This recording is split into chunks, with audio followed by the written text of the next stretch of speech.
into, do you want to be a high-end luxury builder?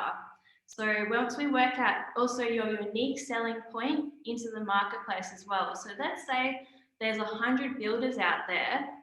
What is going to differentiate you from the competition? So we often at the start do the first thing, which is your brand. So we're working out your logo, your colors, your website, everything like that. And then based off that, we will then work out the second thing would be, we'd be looking at your website. You guys probably can't see this. Your website.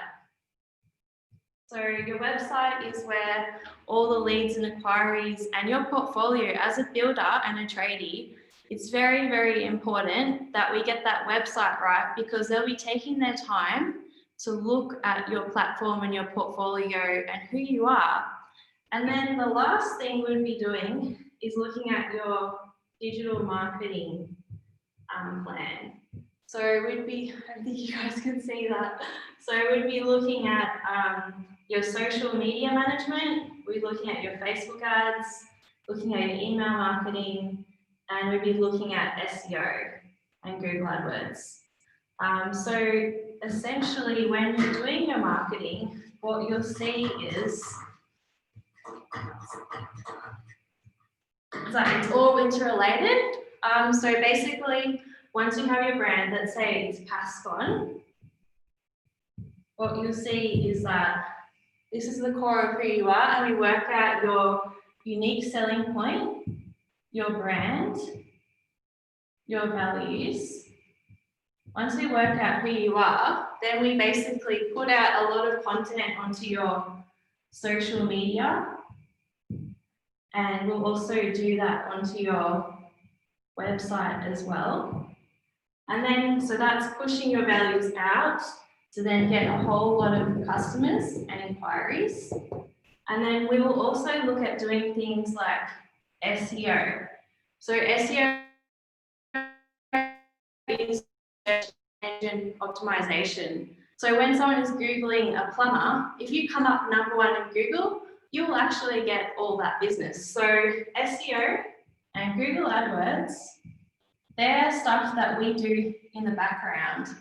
So together with your website, when you get all these inquiries, these will be sales. So you'll get sales from inquiries from your social media content you put out. You'll get sales from people Googling you and you're #1 in Google. And then it's sort of a system that all works together. And it all feeds into each other. And basically it's more of a funnel. So I will show you guys a bit of the work that we've actually done together with Passcon, so you can get an understanding of. George, can you just make me host for a second so I can? No worries. Go for it. So this is an example of what we actually did with Passcon together. So this is what George's brand looked like before. So it was still quite nice, but you can see that it wasn't, George is a luxury high-end builder. So as you can see where the logo is at now, it's quite high-end and luxurious. So we actually dropped the color and we made the logo a lot more high-end. And then what we did was we actually did up his website as well. So we also made the website more simple, and because he's a luxury high-end builder, we made all the projects quite important. So we made that was a core focus. The next thing that we also do to work with George is on his YouTube channel as well and his social media. So we're also creating a lot of content all the time that is related to being a luxury high-end builder. So we're always pushing out a lot of content to then engage new customers. And then I guess the final thing that we also do is we manage all the social media that's always going out. So like George said, we're always front of mind. And so we're always getting in front of the right people with those hashtags as well. And then basically at the end of the plan that we create for you, we then meet every month to make sure those KPIs that we've set at the start are being met. So that return on investment, you should be starting to see, because you'll be starting to get more jobs from that. So yes, that is a little bit more, and this is what it's like to sort of manage your social media, how that will look like. So it's about content in your brand and your brand values as well. And I think probably the last thing that I want to share with you guys is that video is one of the most important and best ways to reach your audience. So it actually increases engagement by 800%. So you could be getting a lot of inquiries on your jobs by focusing on video. And like George was saying, it's like going to the gym. It's just about getting yourself out there every single day, learning to speak on social media. I personally talk on my social media every single day, and I've been in business for 7 years. And at the start, it was really hard because I thought that people were sort of looking at me and judging me. But now, totally fine. I speak on it every day. I talk about what's going on inside my business, you know, my team members, jobs that are going on. It's basically just a reflection of what's inside your company and your business, and you're putting it out there into the wider ecosystem. So I would definitely, if there's one thing that you get away from today, it'd be to focus on video, because it's very, very important.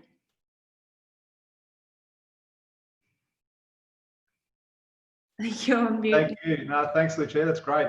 Could you give me the host? Yes, I can host again. I think you need to make yourself host. Interesting. Anyway, I think it's okay.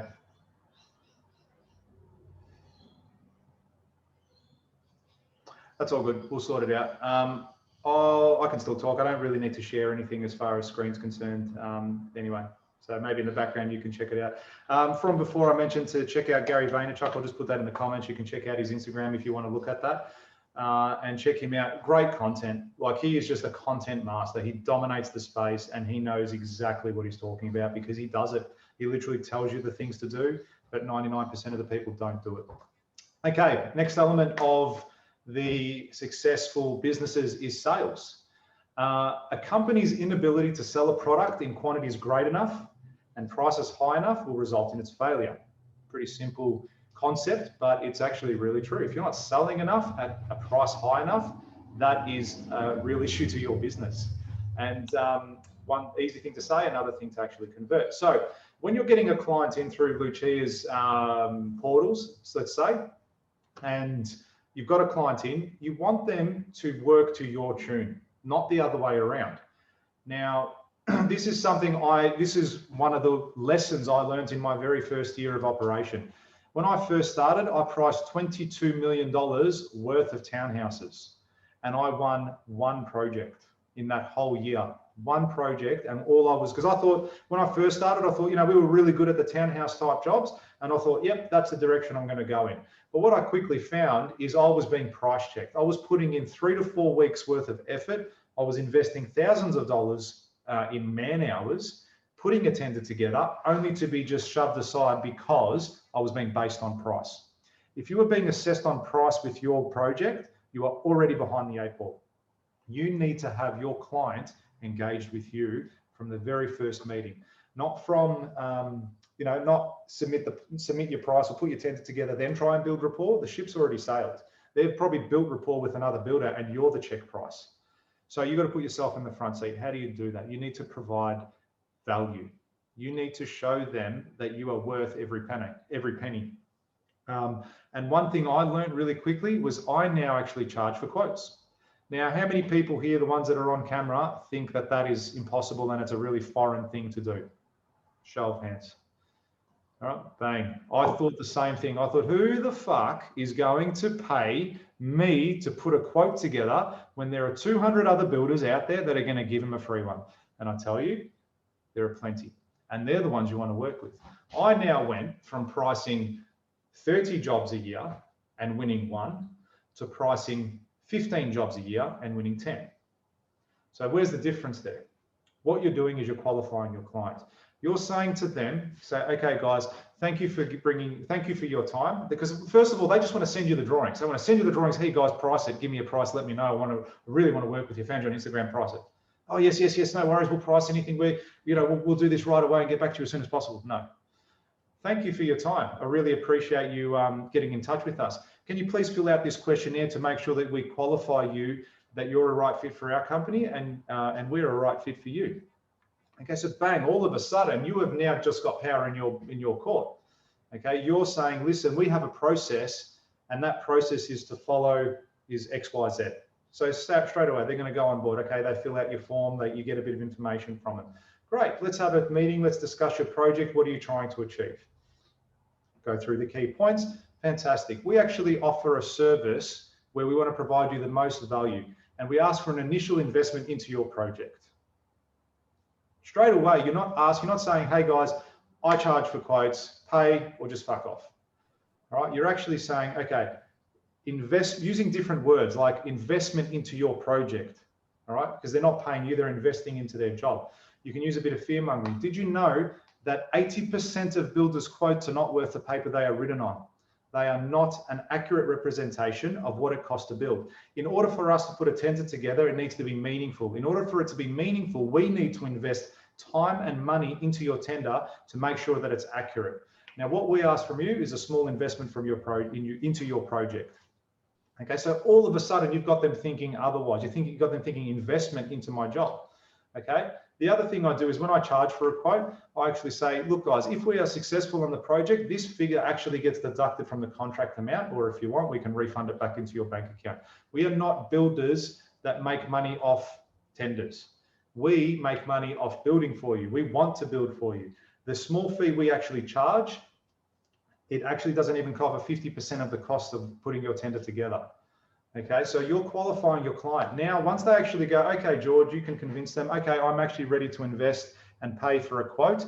Now they're emotionally connected to you through a monetary process. They want to build with you more than they want to build with the other guy because they want that $500 back. They want that $1,000 back. I've charged up to $2.5 grand for a quote before, and they pay it because they understood the value. When value exceeds price, people make decisions. They could understand what I was doing.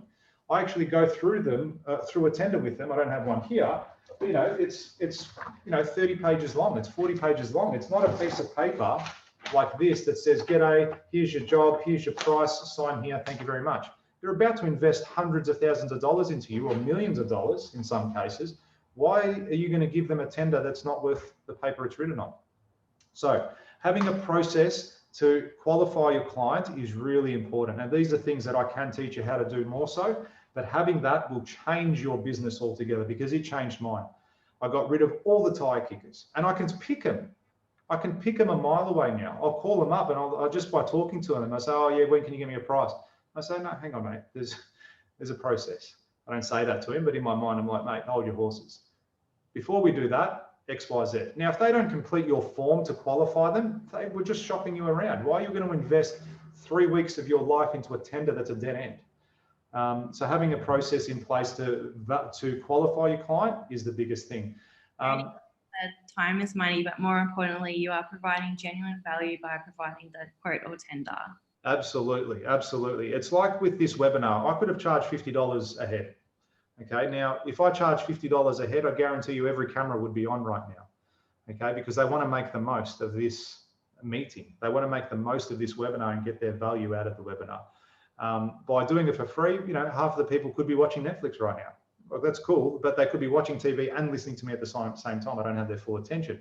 Whereas if I paid for it, they've paid for it. They're invested into that whole process. They want to get the most out of it. Same with your quote. When you charge for a quote, they want to get the most out of that process. They will come back to you. I've found that clients have come back to me 3, 4, 5 times because they want to make it work with you. They've already paid you some money, and it's like they want that $1,000 back, or it's make or break for them.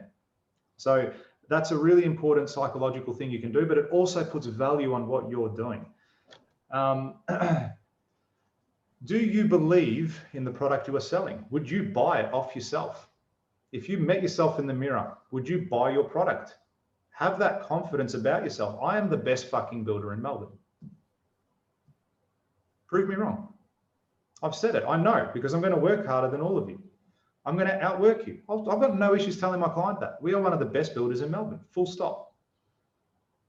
Oh, how can you say that? I haven't met every other builder. I don't need to meet any other builder. I know my abilities. I know what I could deliver. I know what I do.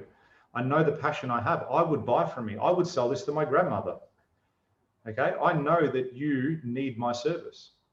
Okay, again, you're establishing yourself as the alpha, and I'm not being like a macho guy, but you're establishing yourself as the go-to person. The degree you are sold on your own product will determine how much you actually sell it. So if there is something about your process, about your product that you deliver that you don't like, refine it. Make sure that you love what you're delivering, because in turn your clients will also see that passion and will also see that as well. Now, when it comes to sales as well, a lot of people give up really early. They don't follow up. I've literally got a client who I've called in the last 2 months, maybe 30 times. He's probably returned my call once. I don't care. I'm going to keep following up until he answers me. And he might say I'm a persistent bastard, but at least I'm going to get my answer. At least it's better than not doing anything than just sitting there saying, oh, well, that's gone. Because I guarantee you that same client will also say, well, at least you never gave up. At least you kept following up. And I know this guy's busy. Think of it like this. If you have a magic pill, and please, this is no disrespect to anyone that might be sick or anything like that, or have family that's sick. I've been through that, but let's just pretend you've got your family member, touch wood, that's got cancer, and you've got the pill. You've got the magic pill right here, that if they take this pill, it's going to cure them. If you think about sales like that as well, that guys, if you take up this product, I know it's good for you. I know that it is the best thing for you. I know it's better than anyone else. Okay, you have a genuine belief in what you're selling this person. That is so powerful, right? It will show your client, and this is again where value exceeds price. People make decisions, right? You are putting an absolute value on your product that ensures the client, that gives the client the confidence to say, yes, this is the guy that I want to build with. There's a book called Sell or Be Sold by Grant Cardone. I don't know if you guys know of him. I came across Grant Cardone probably about 2 years ago. I invested a lot in his training and also in his teachings. I follow him on social media, and he's fantastic. He's really good. If you read between the lines, and you can actually pick up a lot of his stuff. He's a master salesman. There's a book called Sell or Be Sold. I've got a link here for it, which I'll share it with you in the comments, just from Booktopia. So go buy that book. It's a really simple, really easy book to read, but it has got so many little gems that you can incorporate into your business, and you could finish that book in a couple of weeks. Mentors don't have to be people you know. It doesn't have to be someone that you need to work with closely every single week. A mentor could be someone like a Grant Cardone or a Gary Vaynerchuk or a Tony Robbins or whoever. As long as they're making you better and improving your quality of life, improving your business, that is a mentor. Okay, even with myself, what we are offering now with Builder Elite is a mentorship. We are offering to train you. I'm offering to lift your game. I'm going to show you the things that I do in my business to make you that business leader, that builder leader. So it's the best investment you can make, especially if you've got no money at all or no money to make an investment, is in yourself. And it's amazing how much people will spend on a new car but won't spend that same amount of money on themselves, which is quite funny if you really think about it. You'll go and spend 60 grand on a car, but how many people will spend 60 grand on improving themselves as a person? Not very many. But the people that do often exceed in leaps and bounds above everyone else. And I've done it myself. So again, I'm not putting anything forward that I don't preach, that I don't practice myself. Price is not your client's biggest concern. When someone tells you they are price driven, tell them that you are not the builder for them.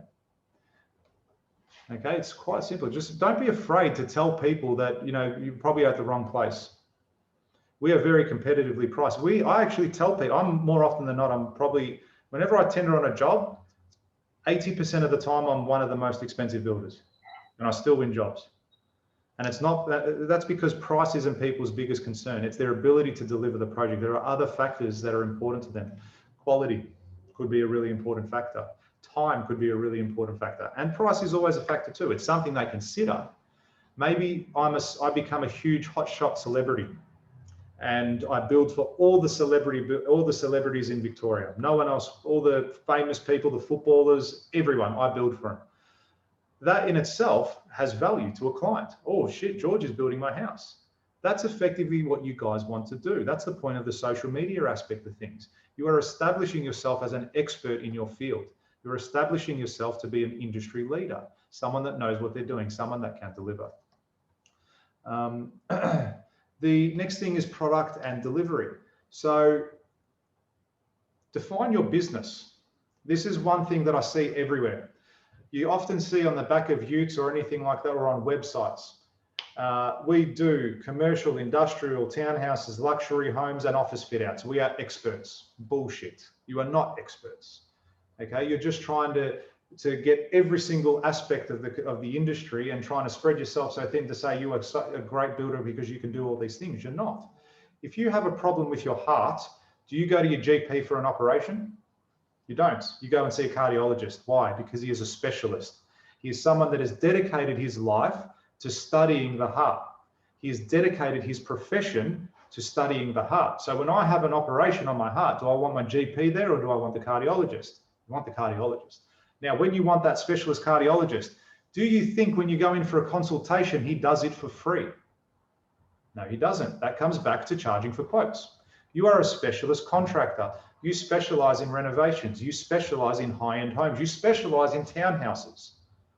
Whatever your speciality is, double down on it. That will transform your actual business. It will transform how you operate. You're going to get clientele that you want to work with. You're going to get clientele that you like to work with. You're going to get projects that you like. At the moment, we have a couple of renovations, 3 renovations actually. They're all a thorn in my side, all 3 of them, because I'm not geared up as, I'm not a renovation builder, I'm a luxury home builder. Now, these are luxury homes. There are high-end detailed homes. They're beautiful homes, and they're going to be fantastic, but they're difficult for me because I don't specialize in renovations. I'm not geared up for renovations. Can I deliver? Absolutely, I can. The reason I took on these jobs was probably a little bit more strategic as well, because I wanted to get in with a particular architect. I wanted to get in with a particular client. One of them is my fucking brother-in-law, so I've got no choice in the matter. So there's that aspect too. But specialize. I excel. My high-end jobs are going great. COVID aside, right? If we didn't hit COVID this year, both of those jobs I'd probably be finishing coming into Christmas. I'm probably about 9 weeks behind on both of them.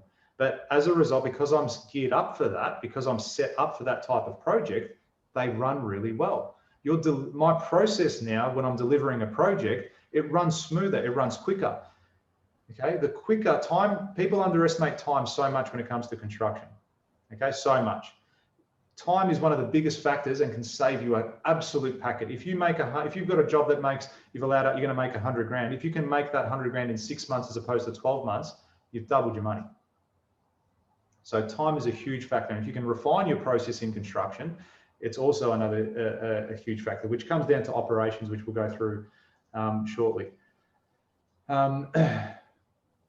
So let's just say you're a sole trader at the moment. You're a jack of all trade, and everyone starts there. I was there, and so is everyone at the beginning, unless you go into a partnership and you can kind of share that burden, which actually I did effectively, but with my old man on board, he was effectively running the sites, I was running the office. But I'm going to give you an example with, say, a bookkeeper. If you're doing 20 hours bookkeeping a week, because you come home, you balance your books, after work, you go to bed, you send your invoices out, you do all that sort of jazz.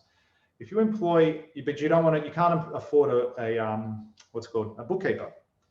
If you look at the 30 hours that you've invested in that time to do something that you're not very good at, that takes you longer than a bookkeeper would. Now you employ a bookkeeper that you pay $250 a week. You've just freed 30 hours up of your time. 30 hours that you could be posting on social media, that you could be making phone calls, that you could be getting in touch with architects, with potential clients, which just gives you the freedom to work in other aspects. Maybe you want to work on operations. Maybe you want to start looking at other things, and it's going to get done better by a bookkeeper. So by actually investing that money into someone else to do that role, it frees you up significantly, because hands up here who got into business to work for more hours and make less money than when you're at a full-time job? No one. Okay, and that's the one thing that people tend tend to think it's really glamorous going into business for yourself. Who remembers when you got your building license? I remember it as if it was yesterday. I felt like I was on top of the world. It was the greatest achievement. I was so happy. And I thought, how good is this? I'm going to make millions of fucking dollars. I'm going to build 3-4 houses. I'll be retired in 4 years. And out she goes. And no one actually told you how fucking hard it is when you actually get started. You're in that whole process and you're going, shit, I thought this was meant to be, you know, an easy thing to do, a really easy process. But it's it is a process. You've got to go through that and you've got to learn it. Now, the advantage of having someone like myself on board is I've been through those trenches. I know what's happening with the business, what that stage of business requires and what it needs to get through all those stages. At the very beginning in a startup, you need to be hands-on, right? You've got to be a jack of all trades, but you also need to have a plan to, like an exit strategy, to not be doing the bookkeeping, to not be doing the contract administration, or to not be doing all your quoting or your site supervision. The same applies with the contract administrator or a site supervisor that you're going to put on, or a leading hand. You're putting these people on. Yes, you have to pay them 30, 40, 50, 70, $80,000 a year, whatever that fee is. But you need to be making sure that that person, you're actually getting the money back out of them. With a contract administrator, for example, they'll be going out to more than one trade for a price. So if you've got a concrete budget of $30,000 and your administrator saves, you know, finds it for $20,000, bang, he's just picked you up 10K on that project. He's paid for $10,000 of his own salary, and it's freed you up to be doing other things in your business. So eventually you're going to start scaling and growing the business because you're no longer stuck doing those items.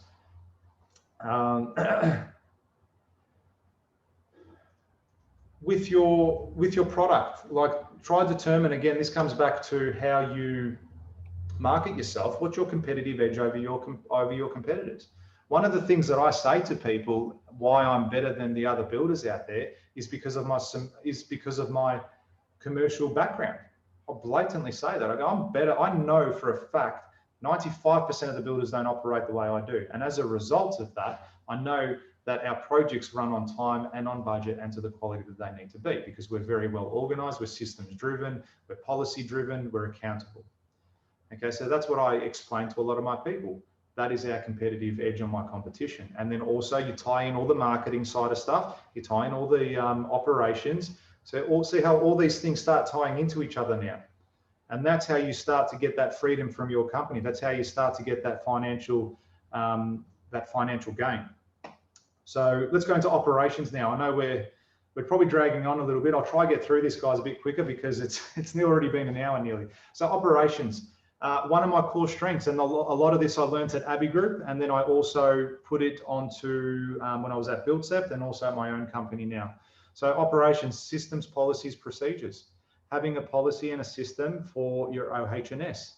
It is a necessary evil. You cannot avoid it. People think for some reason, because it's a residential construction site, you don't need to do inductions. You don't need to have swims. You don't need to have MSDSs. You don't need to have XYZ, 101 things, because it's a residential site, not a commercial site. The fact of the matter remains, if someone kills himself on your site, they will walk over the dead body, they will come to you and they'll say, show me where he was inducted. Show me where he was signed into his safe work method statement. They couldn't give two shits about him, he's dead. They do not care. All they want to do is come in, pin it on you, charge you $300,000, put it on their website the next day saying, we're doing a great job, we've got another dodgy builder off the road. Okay, now flip it around the other way. Show me his induction, here it is. Show me his swims, here they are. His MSDS, here it is. Why was he up on the handrail? I don't know. Why was he balancing on the handrail? Mate, the guy's crazy. Okay, we've determined that you've done everything right. You're not to blame in this instant. It's a freak of accident or it was his own fault. You're safeguarding yourself against a potential issue in the future. So it's so important to have these things in place because it's only an issue when it becomes an issue on site, right? And one of the most dangerous things you can say on a construction site is it's always done this way. Well, in any company, the most dangerous sentence in the world is we've always done it this way. I've had older guys than me literally say to me, what do you know? I've been doing this for 50 years and nothing's happened to me. What the fuck do you know? Okay, mate, I've been doing this for, and this is what I tell my youngsters that work for me. All right, when someone says that line to you, say, well, you should be fucking embarrassed that I've only been doing this for 5 years and I know it's wrong. Making sure that the people on site are actually following these policies and procedures, your team, you enforcing it. All these things that are in place, they're only as good as the end user. They're only good if people are actually using them on your job. Now, in the digital age we're living in, the fortunate that you're getting a lot more web-based and cloud-based operations that we can use on jobs. And it's making our life a lot easier to document. With the COVID that's come in, everyone's had to sign in with QR codes. That's made our life so good with, as far as inductions are concerned now, because people are just scanning in every time they come to site, and you don't have to actually sit there and get them to fill out a piece of paper. So we're simplifying the process and you're making it better there. Operations, having payment terms with your subcontractors, having contracts with your subcontractors, having a procedure in place to obtain payment from your client, having a procedure in place for money to go out to your suppliers and contractors, having processes for your office staff, for your sites, for your site teams, having all these things in place keeps everyone accountable.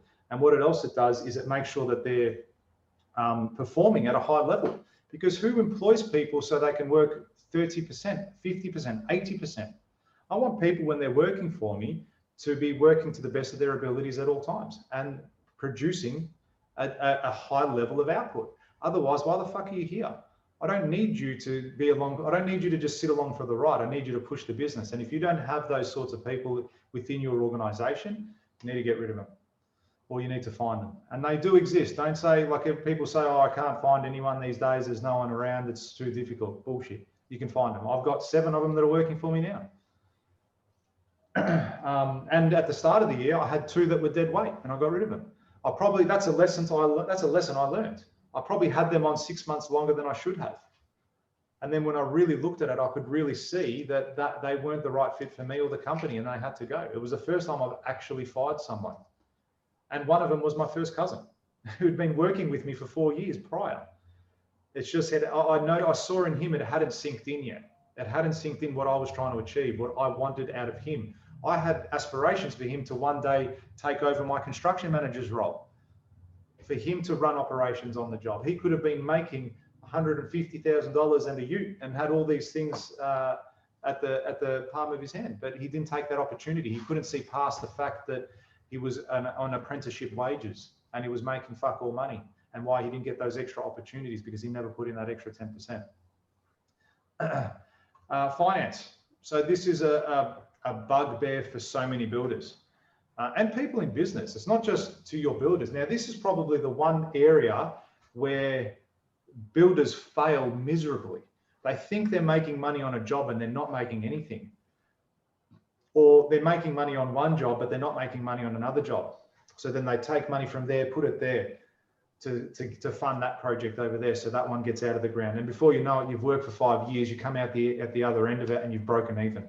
Or you have no money and you can't actually pay your debtors or your creditors or anything like that. You need to have processes in place to get money in, first of all. That's the most important thing. So this comes down again to establishing your clientele rules of engagement effectively in your contracts. Make sure they understand before you start the job. Guys, our payment terms are 7 days from end of the month. On the 8th day, you get a reminder. On the 9th day, you get a final notice. On the 10th day, we stop. On the 10th day, you get charged $250 per day that we're not on site until payment is received. Once payment is received, we will then resume construction on site. That may be 2, 3, 4 days later, because my trades have gone off site. I want you to understand the ramifications of not paying your bills. Okay, you're setting a precedence to get the money in. Guys, don't do this. It's important. The success of this project is hinged on your ability to just pay us for the job that we've done, believe it or not. Now, I also explain it to them and go, guys, I don't want you to be deterred by that. I'm not saying this to be difficult or to be, to rule with an iron fist.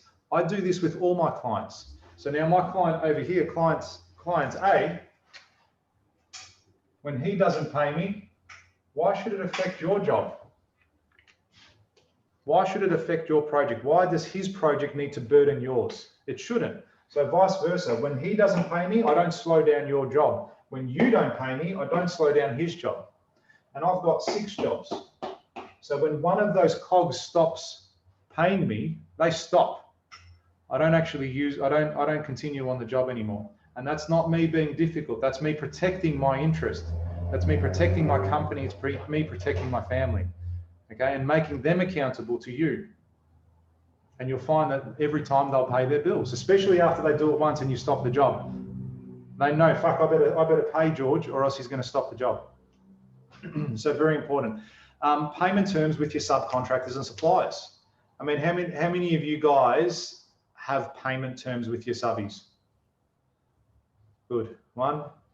All right. So what I mean by that is, and this, everyone was telling me this, no, you cannot do this. I've done it. Every one of my trades gets paid 14 days end of the month or 30 days end of the month. So that means if you work in Jan, right, you will get paid 30 days end of the month. So the work you completed in January, you will get paid on the 30th. Now, what does that, on the 30th of the fall, sorry, not the 28th of Feb. So you'll get paid at the end of the month. What that allows you is now to get your payment terms are here from your clients.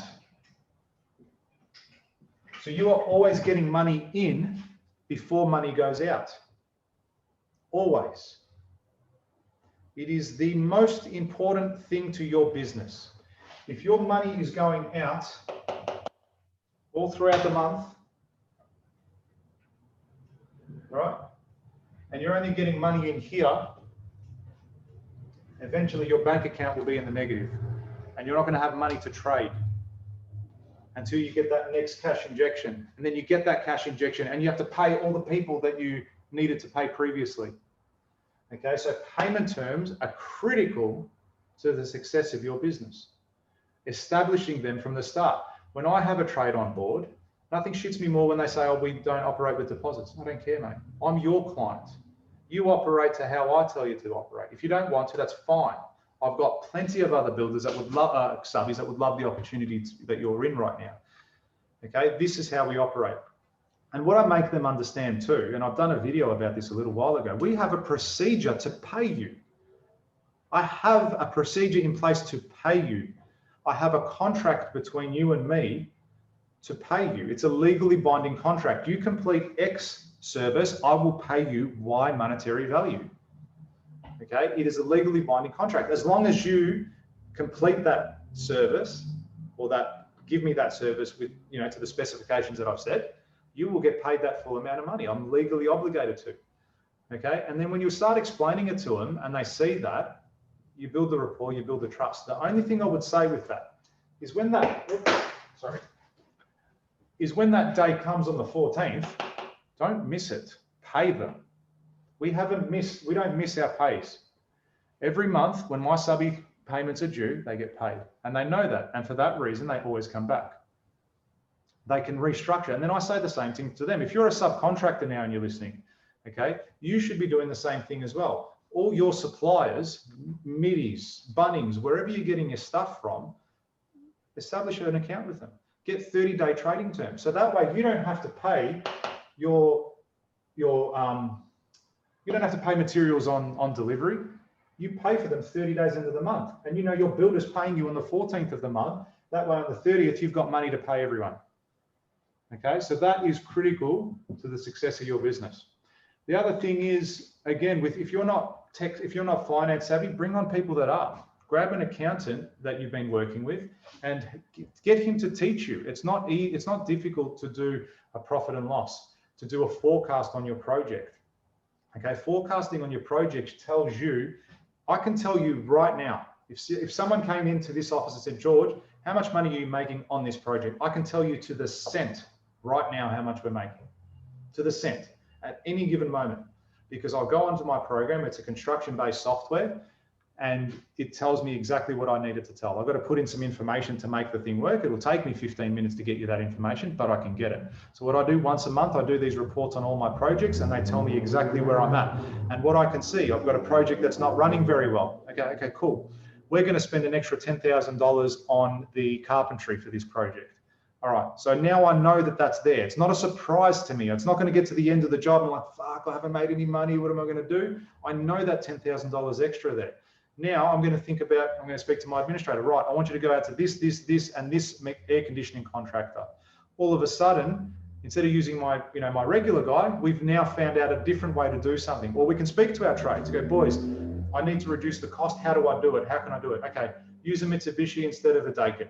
You get the same output, you get the same everything, except it's $15,000 cheaper. Bang, you've just covered that loss. But you wouldn't know that unless you're constantly refreshing your numbers, constantly looking at your numbers for your job. Okay, you'd probably go back and go, okay, cool, just give it to the same old guy and don't refine your process.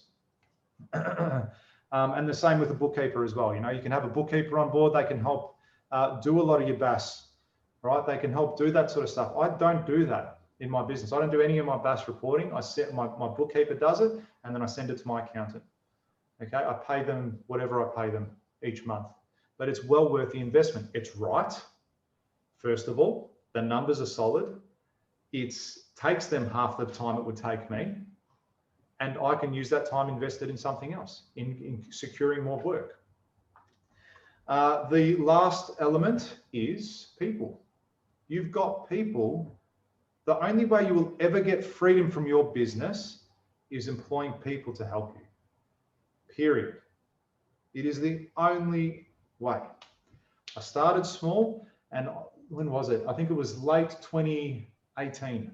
We won four projects coming into the end of the year. And we started all those projects in 2019. And what I found happen was the quality of the work was dropping. There was mistakes being made that was costing me money. There was mistakes being made that were just shit quality work. It was bad. I put my hand up, like it was fucked. And the only way for me to fix it was to start again, pull it down, do it again, do it properly. Okay. The reason that happened is because I didn't have the people. I didn't have the resources to deliver that project. So what I did following that is I had to get people on board. I hired another administrator in the office. Okay, they looked after those extra projects. I hired another supervisor. He helped deliver those projects. He was only a sort of a part-time thing, but he helped deliver those projects. I then went on later in the year and I've employed a leading hand who's also, I'm training to be a supervisor, who's been fantastic. Okay, so I've brought people on board to do all these things. Now I want you to think about watch what I do, not what I say. Watch what I do, not what I say. I am here coaching you. I am here presenting ongoing mentoring to you. Do you think I would do that, or I could do that, if I didn't have the freedom from Pascon? If I had to be home, if I had to be on the computer now doing reporting, doing quotes, doing all these things, do you think I'd be able to help you? I wouldn't. It's plain and simple. I wouldn't have the ability. If I got rid of all my staff, I would have to take on their roles. So the only way you're going to get the freedom from your business is to get quality people involved. Okay, and it is going to be trial and error. It's the mentality I would use is hire quickly, fire quickly. Okay, you'll know straight away if they're no good. Don't hold on to them thinking they're going to come good, because they won't. Okay, you'll get a feeling within the first 3 months. Put them on a 3-month probationary, monitor them, have KPIs there. That's really important. Having key performance indicators, have a set of things for them to say, okay, this is what I'm going to assess you on. This is what you will be judged on. Your ability to deliver this project on time if you're a leading hand. Your ability to get the frame inspection done properly, your timing, your work ethic. Do you rock up at 7:01 or do you rock up at 6:30 morning every morning? Do you pack up at 2:59 or do you pack up when the job's done? All these things, you can determine the people that want to work with you and the people that want to help push your company in the direction that you want it to go. But you need to make sure that they're all on board as well, and that they feel a part of it too, because it is a journey for them as well. You know, you want to have that morale, you want to have that accountability is a big thing for me. You know, when people drop the ball, like it is almost offensive. It's like, hang on. And I tell that to the staff. They should be accountable to each other. You know, why should one supervisor have to pick up the slack because the other supervisor's not doing the job? I employ, you know, a leading hand and 2 carpenters. And the other day, my leading handy rocked up to work at 7:15. And I said, you're 15 minutes late, which means you're half an hour. You should have been here. You're 15 minutes late, which means you're half an hour later than what you should be here. Okay. Now, I don't mind if it's a one-off thing, right? But I don't want to set the precedence where it's okay for him to rock up 7:10. Okay, because all the other guys are working hard. It's not fair that you're the leading hand, so you're the one in charge on the site. You rock up when you want to. It doesn't work that way. If that's something that you feel is your, you know, God-given right, then maybe you need to start thinking about your employment here. Okay, having accountability for your staff, making sure that they understand that too. Don't assume that people know that they need to work hard. They don't. Employees won't. The very rare breed. I was a rare breed when I worked at my companies because I bled for that company. I really loved what I did. But in the same token, it's also my own ambition pushed me out of those companies too. Okay, when I was at Abbey Group, when I was at BuildCept, I excelled. I was happy for them. I did the extra mile. In the same token, as I was there, I always knew if there was ever a redundancy at BuildCept or they went quiet, I'd be the last person to go out. I always knew that I always got the best projects as a project manager there because I was the one that did the extra yards. Try and find people like that on that page. They may come and work for 5 years and then leave you and go start their own business. Great. Best of luck to them. Let them be happy for them. But whilst they're working for you, they're contributing and they're high performance. It's critical because all of those above elements, none of them work without people. None of them. Not the marketing, not the finance. You know, people can be like, Lucia's not my employee. Okay, she doesn't work for me directly.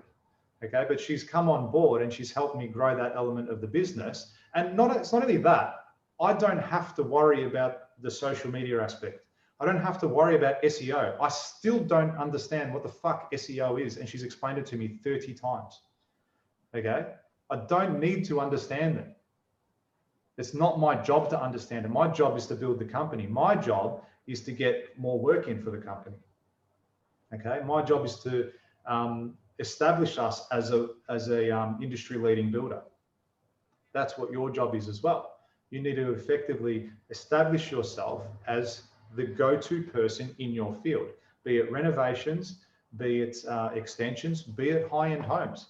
I hope I get to tender against one of the high-end builders in here. That's great. We can put my system against your system. It won't be price that it's going to be based off. It'll be based off the value that we're giving to our client. You know, and as I said, there is plenty of work out there for every single one of us, which is why I have no hesitation in coaching people. I don't mind. I'm glad to coach people and help them.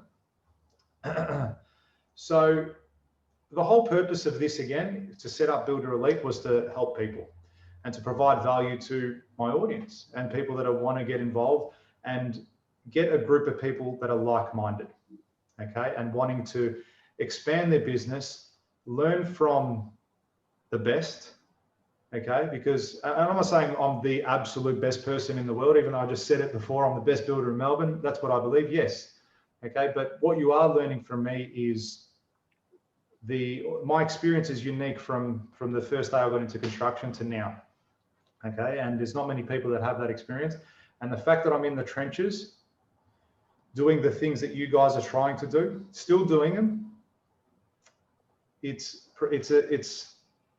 a unique opportunity to be working together on that basis, because it'll help you significantly to learn from my mistakes and to learn from my wins, right? Because I guarantee you it's going to cost you a lot less money to learn from my mistakes than to learn from your own. And what Builder Elite effectively is set up for is to do an ongoing coaching and mentoring program so that we can help our clientele achieve the most in their business and also achieve, that financial freedom, achieve that freedom from their business. I'm not saying you're not going to work, yeah? Because all this stuff I've just said isn't easy. It's easy to say. It is really easy for me to sit here for the last hour and 15 minutes and talk shit to you guys and say, this is what you need to do it, and you will become a very successful builder. If you go and run a marathon, cycle a marathon, swim a marathon, you'll win. But it's very easy for me to say that. But go and do a marathon. Go bike, swim, and run. It'll be one of the hardest things you'll ever do, unless there's any marathon runners in here. Okay, so it's only, everything is only as good as the effort that it puts in.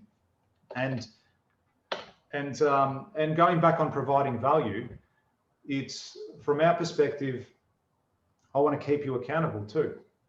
And to keep you accountable, we need you to make an investment in yourself, right? And that investment with us is an ongoing fee that we charge to coach and mentor you to get you from here to here, or from wherever you want to be, to get those people, to get the right people involved. See, the things that I'll be actually giving to you will be industry experts.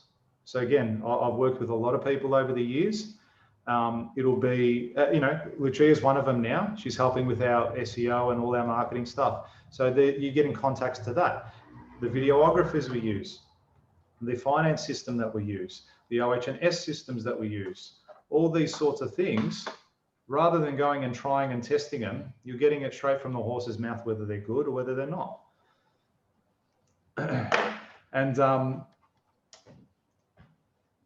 coming back to all that, we want to provide that service to you guys in order to help you excel and to lift the industry standards. All right. Now, what I'm going to do at the end of this webinar as well is I'm going to send through an application, and that application will be for you to fill out if you do want to get coached and mentored, and then we can discuss the process in which that'll happen. It will be effectively a monthly subscription, and you can cancel it at any time. It's not going to be like a lock-in contract. And the one thing that I can stand by is if you guys don't like it, it's a money-back guarantee. Okay, so what's this thing going to cost you? All right, so normally I've put this down, and I was actually thinking about it because it's actually unique, given that I haven't offered this service before. So I actually had to sit down the other day and think to myself and go, okay, how do I go about providing value, and how do I put a monetary figure on that? Now I look at what I'm going to offer you guys and give you guys would be equivalent to the 15 years that I've been in the industry and to all the experience that I've had in the last 5 years growing my business from 1 to 13 mil and then above and beyond. Okay, so I looked at that and I thought, well, at the cost of a contract administrator, I'd have to be worth an administrator at the very least, right? So I would say 2,997 plus GST per month. I'd have to be at least a contract administrator to you. Now, again, about providing value, this is a new venture for us, and I want to make it attractive to everyone, and I want it to be something that's affordable for everyone. Okay, so for me, I don't want to be charging that to you guys at all. What I want to be doing is for the people that sign up in the next week, so we'll say Wednesday week next week, if it's something that you guys are interested in, I'll actually take $1,000 off that. So it'll be 1,997 plus GST. At the cost of a junior administrator, you'll be getting an established builder. You'll be getting someone with 15 plus commercial years in commercial experience, and then also the experience in the residential market that I've had with Passcon. And the difference between myself and another business coach, and I've done business coaching before in the world, and I paid significantly more than that, believe it or not, significantly more than that, and he wasn't a builder. But I did see value in what he did. He did teach me some things, and I'm glad for the experience.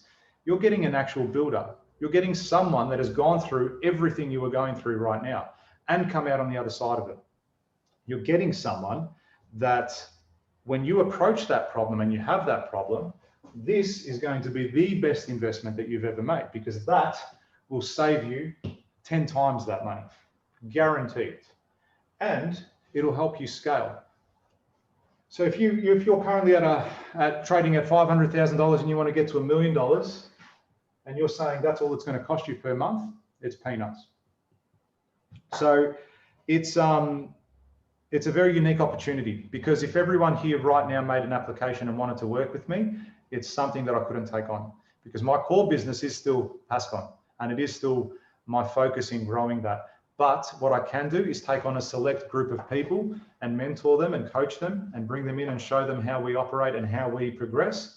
It'll involve us catching up on a fortnightly basis and taking fortnightly goals and steps and having things and achievables and KPIs for you guys. The same way I would set up KPIs for my employees, you'll be having KPIs for yourself. And you will see results immediately. Immediately you will see results, especially because you're investing in yourself. You're investing, you're committed to yourself. Okay? I can tell you all these things. You can pay me this money and you can go off and do none of it. You can rock up the next week and say, yeah, George, I did it. It was great. You were cheating yourself. You're not cheating me. I'm just providing you the tools to excel in what you want to do. I'm just providing you the tools and giving you everything I possibly can to give you all the success to win those dream jobs, to win those family holidays, to win that time for yourself, to buy all the things that you want to do. Do you know the one moment I'm actually, honestly, I haven't said this to anyone before. I think we're all family now, so I can speak openly and freely. You know, one of the things I can't wait for, and I know it's going to happen, and I know it's not necessarily something my wife thinks, but I know there's going to come the day when my wife will come up to me and she goes, I always knew you could do it. Now, I want you to think about that with yourself, with your own family, with your own life, or yourself. If you don't have a partner, look in the mirror and say, I fucking knew you could do it. I say it. I dead set look at myself in the mirror and I'll say that shit. I will sit there and I'll say, I know I can do it. I've got no doubt. I had a friend in high school, sorry to go off track. I had a friend in high school. I remember we were walking home one day from high school, and it's funny how things stick in your mind over the years. A Ferrari drove past us and he goes, fuck, I love that car. He goes, I'll never have one though. I just looked at him. I'm like, are you fucking serious? I go, you'll never have one. I go, if you think like that, you're never going to drive one. Like, to me, I saw that car go by, and this is probably my upbringing a little bit too, but I thought, I see that car and go, that is well within my grasp. I could get that. He got it. What's different to him and me? There's no difference. We've got the same 24 hours in the day. The only difference is he uses his time better. That's what this is. It's time. You're buying time. You're not buying me. You're buying the 20 years experience that I've accumulated. That's what it is. You're buying experience. You're not buying time. You're not buying me. You're not buying the things I'm telling you. You're buying the experience. And as I said, you don't like it, I'll give you the money back. If after the first session you go, look, George, I'm out. No good. No questions asked. No bad blood. I hope you still stick around and get value from the Builder Elite group, from your peers, from everyone involved. I'd be happy for you just taking that step. It may not be for you, but as I said, if everyone right now joined, I probably wouldn't be able to take all the applications. It'll be a select group of people that we want to work with and help excel their business. And eventually, I hope sooner rather than later, you will grow out of me. You will get to a point with this and you will go, look, George, I think I've learned everything I need to learn from you right now. It's time for me to go on my own 2 feet and do it myself. All right. And at that time, you've almost graduated. You would have graduated from the class. Okay. And that'll be a really proud moment for me. If I can have someone come to me and say, George, you've changed my business, you've changed my life, that to me would be so much more, will be worth so much more than that. Okay. And guys, the other thing, I make more money at Pascon. I will make more money at Pascon than this.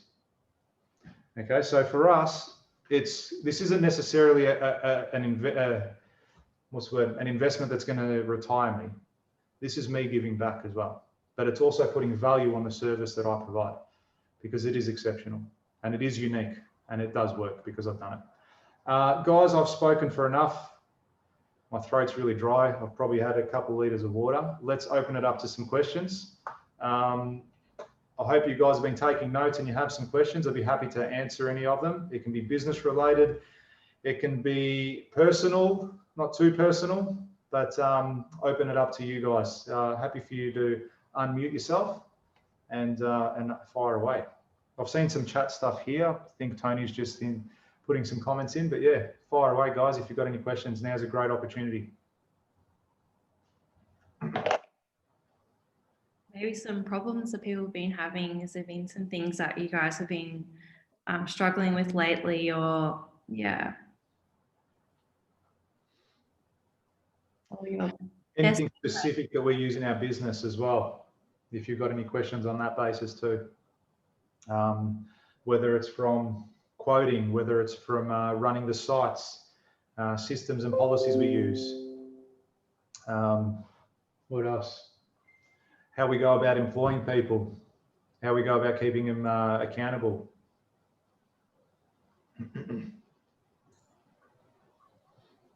George, hi, it's Oksana. How are you? Very well, yourself? Yeah, good. You mentioned the QR codes. Any specific application that you're using? Yeah, there is at the moment. We're using this company called Hazard Code.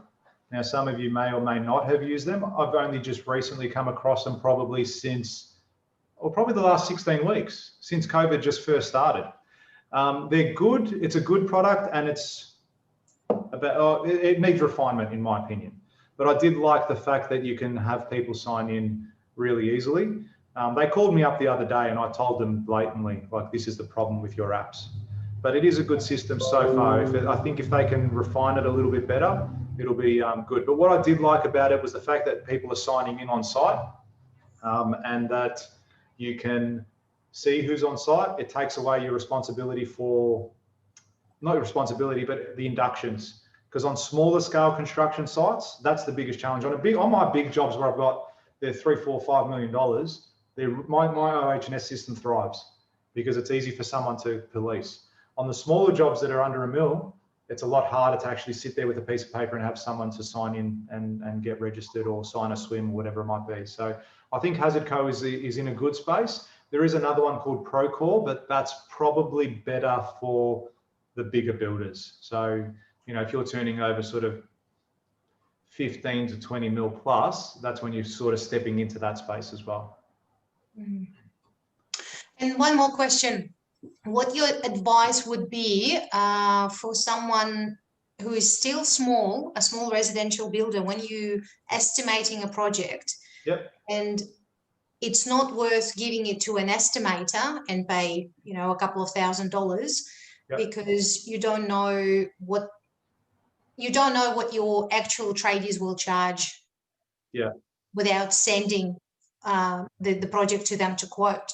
So yeah, how do you transition, or how do you automate this system so that you can make the estimating, the quoting faster? Yeah, absolutely. Well, that's a great question, and it's very relevant. And that's the issue I had in my first year. I was quoting so much. It took up so many man hours for me to quote because it takes 2-3 weeks. You do your own takeoffs. You've got to send it out to all the trades. This is where it comes back to charging for quotes. Okay, establishing what type of construction do you work in?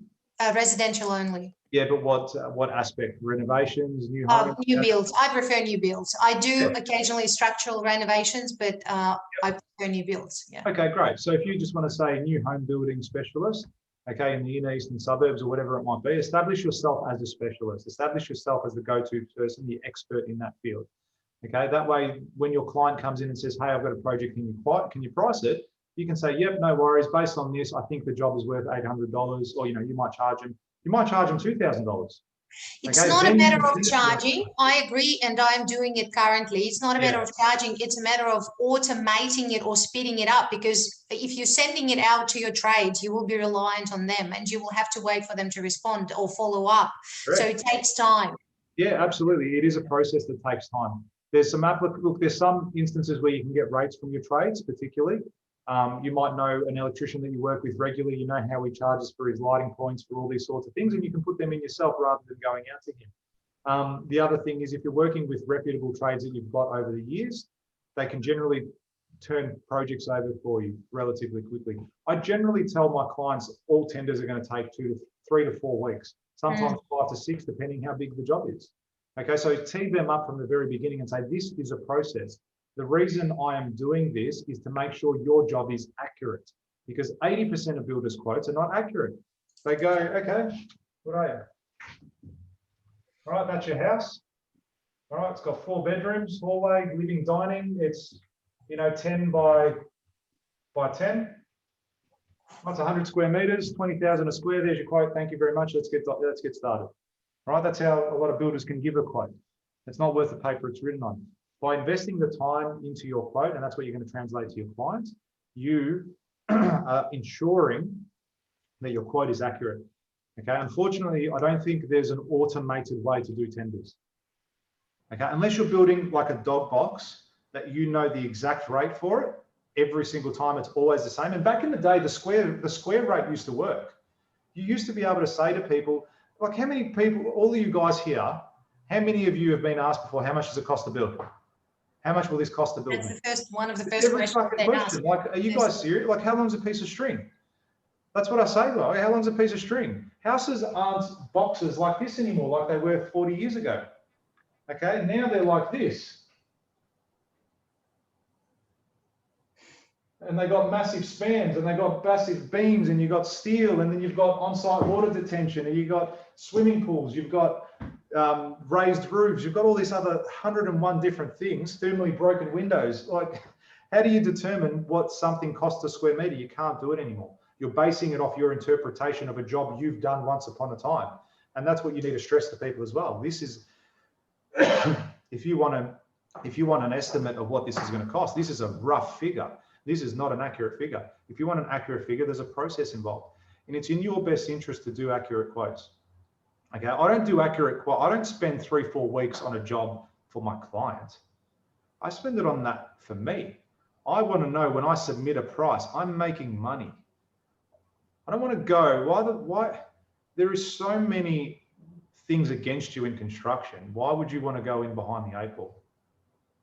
All right, you've got to make sure that your numbers are there. One thing that, and I'm glad that you guys are still sticking around, the ones that are, what do you think is an acceptable margin, out of curiosity? Can I ask you? Like on a project. I was just about to ask that question. That's something that I'm interested in. What would you do? I'm asking you now. Just throw a number, like, tell me, like throw a number out of me. I'm really curious. 30%. Yep. Anyone else? Depends on the total. 15 to 20. In between 15 and 20. Yep. Yeah, cool. So if you think about when a developer has a job, when he goes to the bank and asks for money, they're not going to give him money unless there's 30 to 40% in the project. So then why you as a builder who takes the risk on for 7 years structural or 10 years structural, and you're making 15%, 10%, 20%, all right, you need to be going in on your 25 to 30% on projects. And this is what it's about. Like, people have an unreal, you need to understand this, and it'll never change, or hopefully it will one day. People have an unrealistic expectations of what things cost to build. They do not understand what things cost to build. They think they watch the block and they're a fucking builder and they've done a little reno themselves and they know everything, and this should only cost 15,000 a square. Who the fuck said houses cost 15,000 a square to build? Okay, maybe there it did, not anymore. They do not cost that anymore.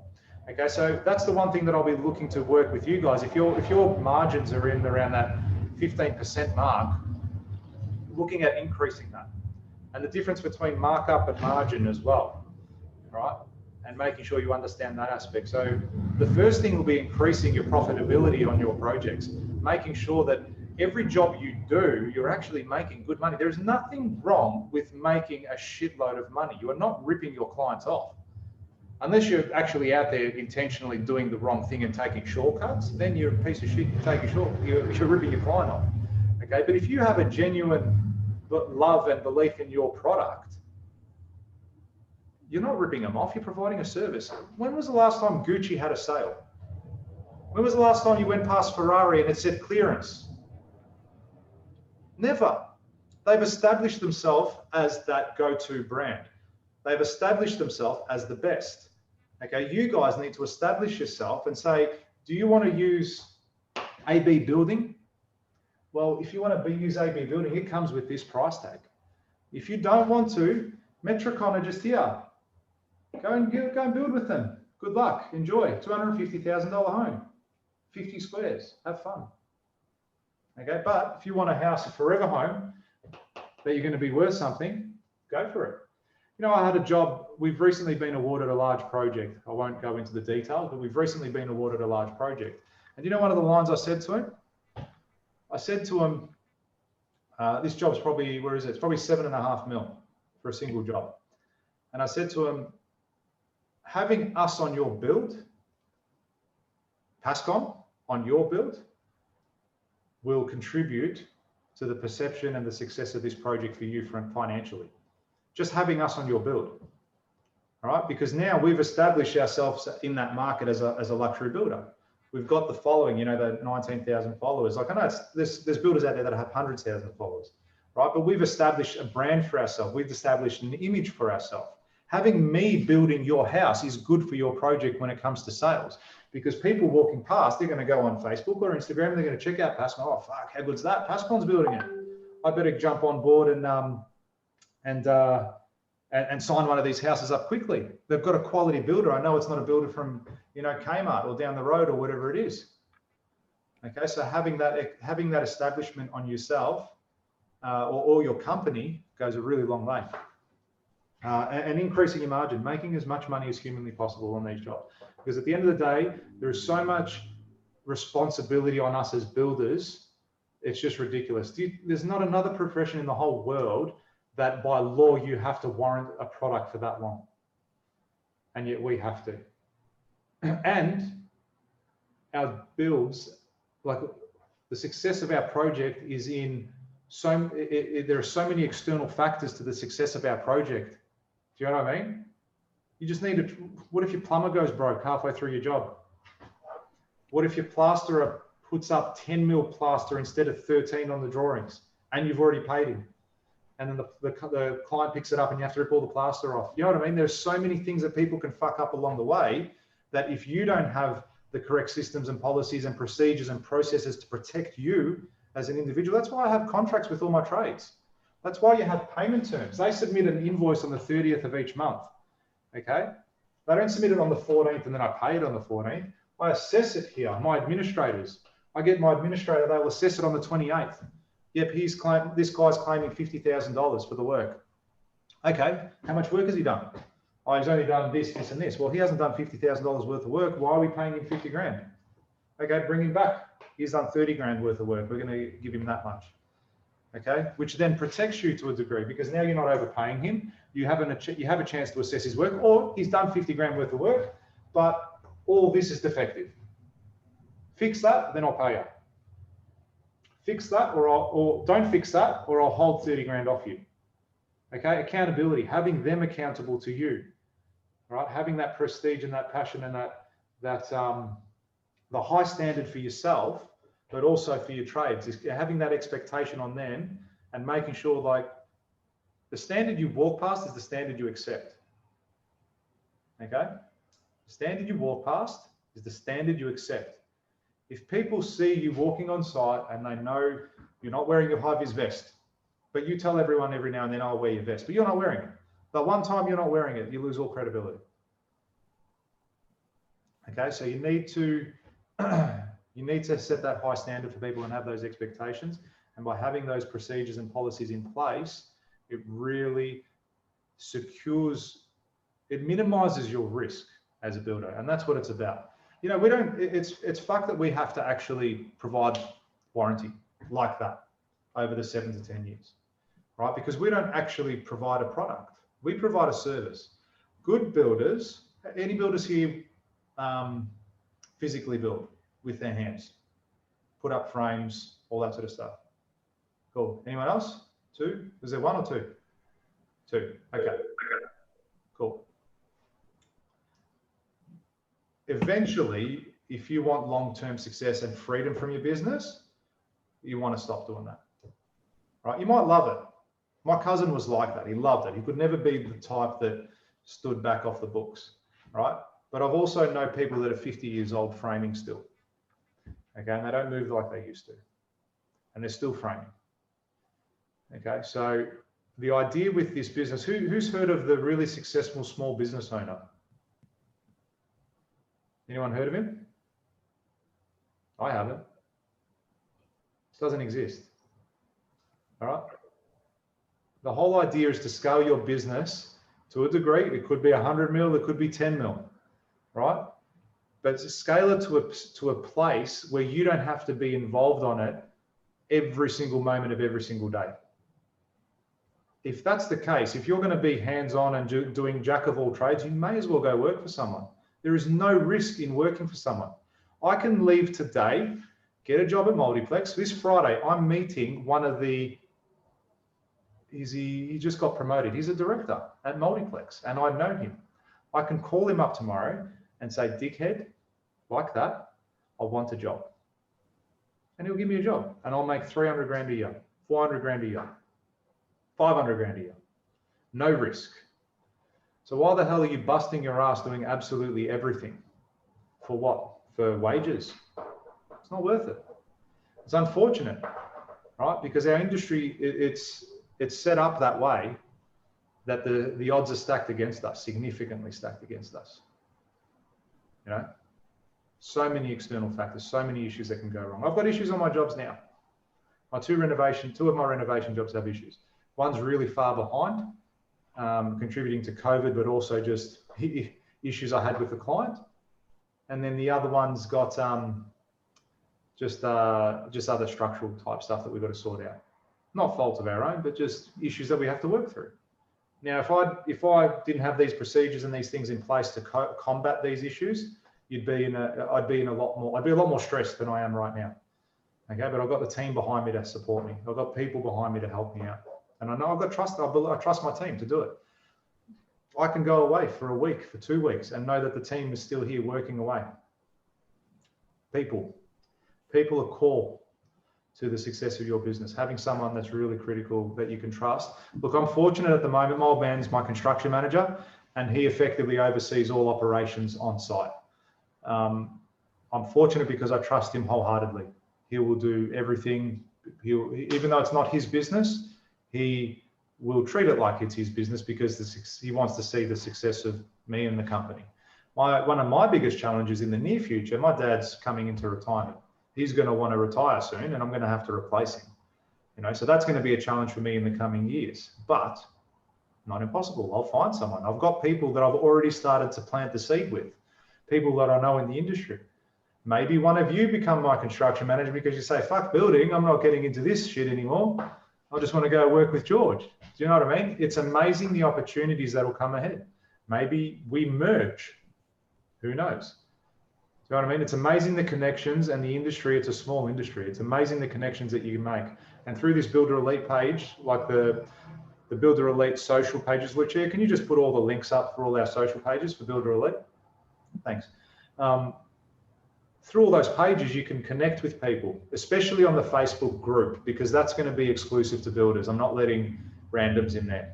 It'll only be builders. You can jump on there and say, hey guys, this is the issue I've had. Has anyone used the HIA contract? Has anyone used the Master Builders contract? Has anyone used an architectural contract? And get advice from your peers. All right, so that community is a really powerful tool and it's free. Okay, it's people helping people. It's builders with the same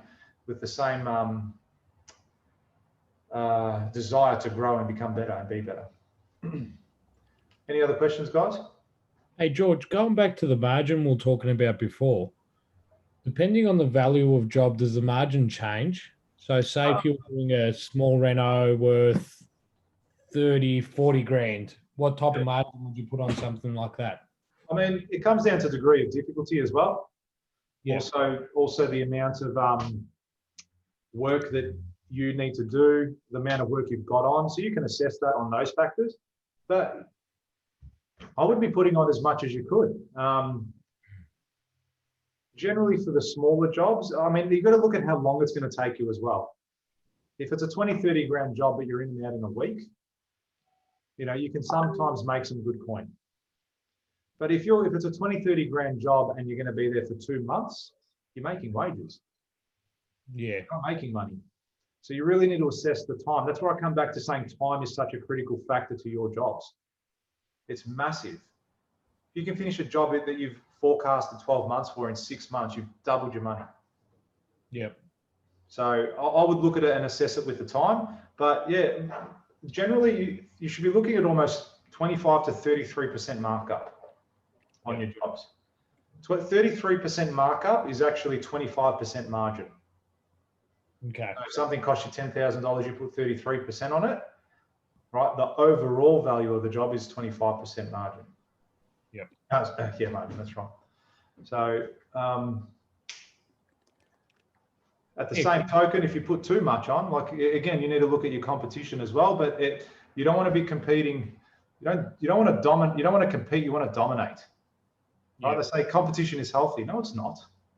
Competition is not healthy. It doesn't help you. You want to dominate. You want to be the one that people are going to.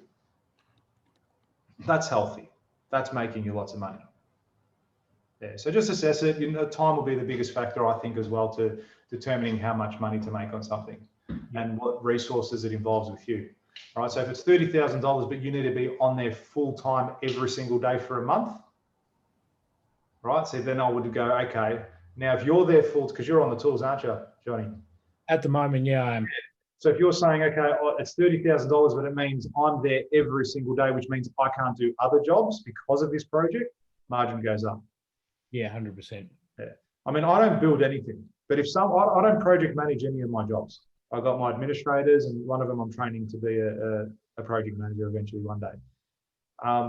But if a client said to me, say, look, George, I really want you to project manage the job, I said, no worries. That'll cost you $350,000. Yeah. Why not? You want me? You've got to pay for it. Okay, so you've got to value your own time and see what it's worth. Yeah. Yeah, it sounds good. Cool. Anyone else?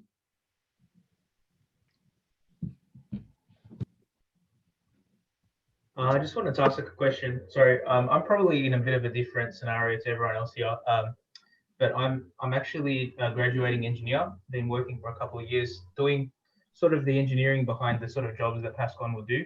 Yep. And eventually want to transition into having a company like Pascon. What would you say is the best advice that you have to get to that position where I am? Yeah. So you want to be in your position, basically. Yeah. So you want to be a residential builder or work for a residential building company? No, like a business owner and have my own company. Yep. Cool. I'd say, is that your passion? Is that what you really like? Yeah, like building and everything. Yeah. You like I like the engineering part of it as well because it's the maths behind it, and I like that part of it, and that's how I'm getting my exposure to this stuff. But yeah, it's a passion basically. Yeah. No, it's so easy. All right. The one and only way you're going to be able to transition into that space is to get a job working for someone in that space. Yeah. Period. Now, your engineering qualifications, someone may see the value in that. Excuse me. Or you may need some more qualifications, either a building diploma or a degree in construction management or whatever it might be. Or if you really want to do it, you could even go down the path of getting an apprenticeship. But I'd say the ultimate thing, if you want to get down that path and get into that aspect of the business, you need to work for a construction company, period. And specifically a residential construction company. Yeah. Right, because if you want to get into resi, but then you go and work at a commercial mob, it's not really giving you what you need, the tools you need to get into that space. Because there's many commercial builders out there that can't get their license. They're residential. They might be working for 10, 15 years in commercial, but they can't transition into resi without that experience. The VBA will turn around and say, we can't help them. Yeah. Yeah. So that'll be the advice I'll give you, mates.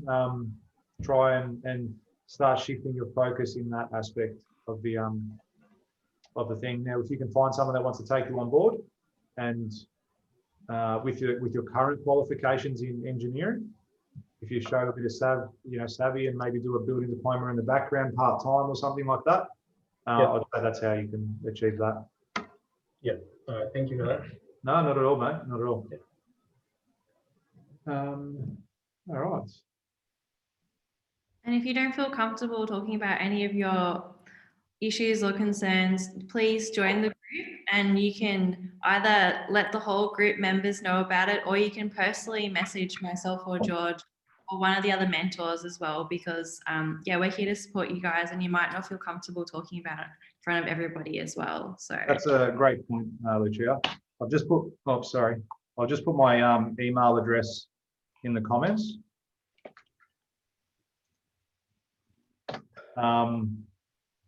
Feel free to email me and we can get in touch and we can have a conversation.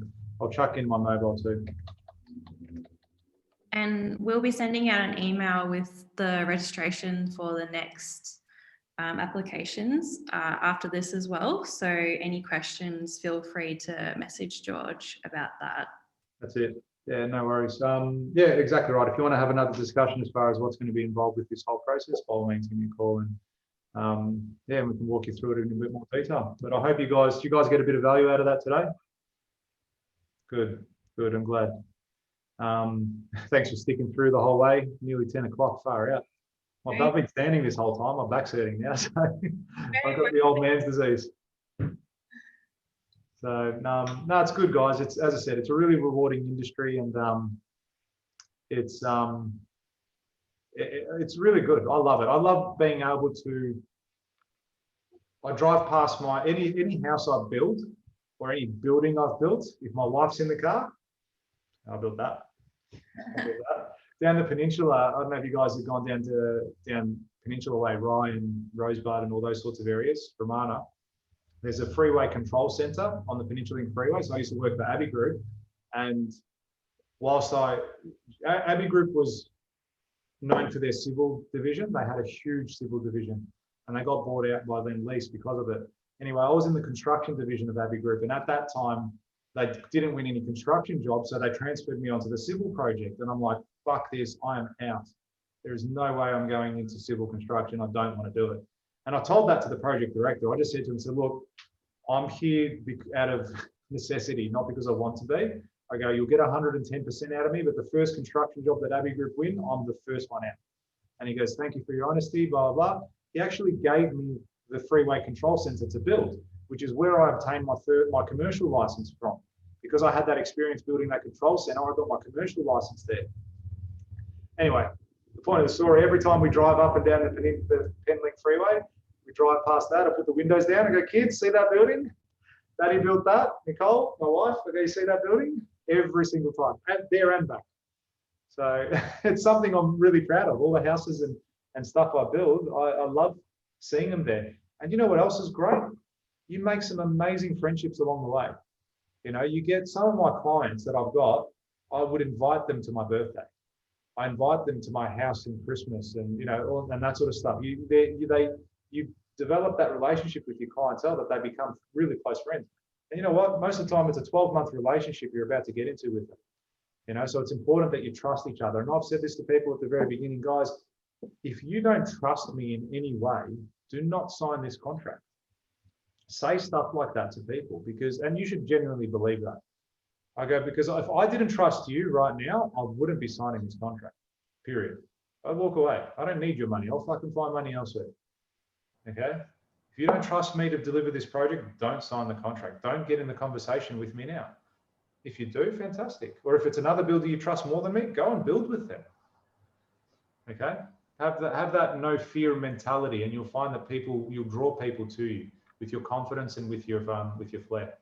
Anyway, I've been yapping for too long, I think. So thank you very much, guys, for joining me tonight. Very much appreciated. We'll send out an email either tonight, probably tomorrow. Check your inbox.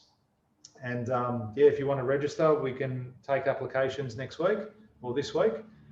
See if we can get you on board and take it from there. Awesome. Thanks a lot, guys. Have a wonderful night. Thanks for your time. Have a great week. See ya.